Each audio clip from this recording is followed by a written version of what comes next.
কি ভাবছো বলো তো এত? ভাবছি কদিন পরে তো আমাদের বিয়ে, কতটা ঋণী হয়ে যাব বলো তো তোমার বাবা মায়ের কাছে আমি। কেন?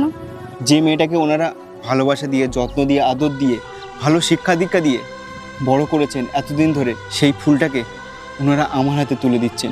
ওনাদের কাছে আমার কিছু চাওয়া পাওয়া নেই, শুধু ওনাদের কাছে একটাই অনুরোধ, যেদিন যখন যে মুহূর্তে ওনাদের মেয়ের কথা ওনাদের মনে পড়বে, তখনই খালি হাতে শূন্য পকেটে ওনাদের মেয়ের সাথে দেখা করতে চলে আসেন। তুমি হয়তো আমার ঘরের লক্ষ্মী হবে, কিন্তু তোমার সবচেয়ে বড় পরিচয় তুমি ওনাদের মেয়ে, ওনাদের রাজকন্যা। ওনাদের রাজকন্যাকে আমি রাজকুমারীর মতোই রাখবো। ওনাদের রাজকন্যার ভালো খারাপ সব কিছুরই দায়িত্ব আমার হবে। আমি শেষ পর্যন্ত চেষ্টা করব ওনাদের মতো করে ওনাদের রাজকন্যাকে ভালো রাখার, আগলে রাখার।